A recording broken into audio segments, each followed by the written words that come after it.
My name's Quinn Thompson, and I played tight end for the University of Connecticut's Division I football team. During high school, I started to get recruited my junior year of high school.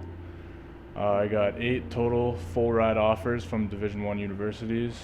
When I got there, all the other freshmen were all put in dorms, and that night we actually started our first workouts, the day we got there.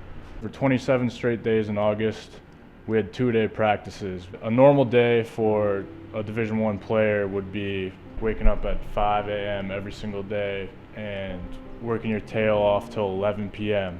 every single day for 27 days straight. Each player would usually have between 2 and 3 hours of class per day, which isn't much. Each player just thought of it as a recurring cycle of just hate for every single day. Every player was thinking the same thing, like, I don't want to wake up tomorrow and do the exact same thing I just did. I don't want to wake up and get hurt or be late to a practice and get in trouble and have consequences because of it. You'd lie down in bed and all you could think about was being back in that place the next day. You didn't want to go through any of the stuff you just went through the whole day that just happened. You just want to be in that bed laying there and going back to sleep because that was the only free time you had. It was really hard to make friends outside of the football team because we had no free time.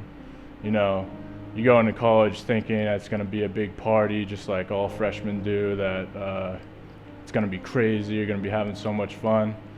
But once I got there, I realized that I didn't have time for any of that. I didn't have time to even meet new people.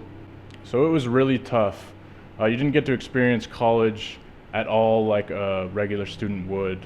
At the Division I level, it's basically you play that sport and nothing else matters. School doesn't matter, friends don't matter, your social life. You don't have time for anything but football. Playing at the Division I level is a lot like a big corporation like Walmart or Sam's Club, something like that, where these players are taken in and given full ride scholarships for their education. And really though, it's not for your education. They take that and they use that against you. They use that giving you that scholarship as, basically turning you into a slave and owning you, saying, oh, if you don't take this scholarship, then you can't go here. Or this scholarship's for school-related purposes, and you cannot get paid outside of this scholarship, because college athletes don't get paid for everything they do and everything they go through. Basically, overall, you're just completely controlled by a bigger corporation of coaches, the school, donors who give you the scholarships, your own, and you have to do every single thing that they say, and you can never go against their word or you'll have consequences. So you can imagine the toll it would take on both your body and your mind, and that's just football. Like, you don't even have time to focus on school with all that work you got to do.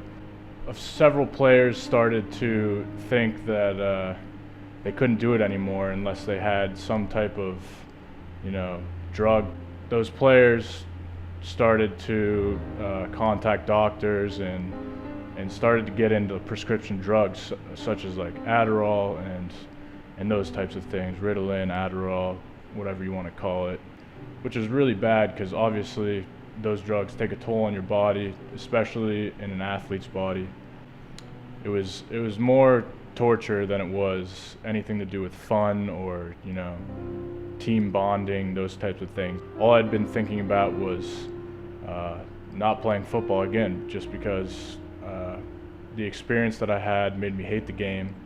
It made me never want to play something like that again. So in the back of my head, I was like, you know what, now that I had this experience, education is more important to me than football, which it never had been in my entire life. I ended up going to a Division III school to play football at Baldwin-Wallace University.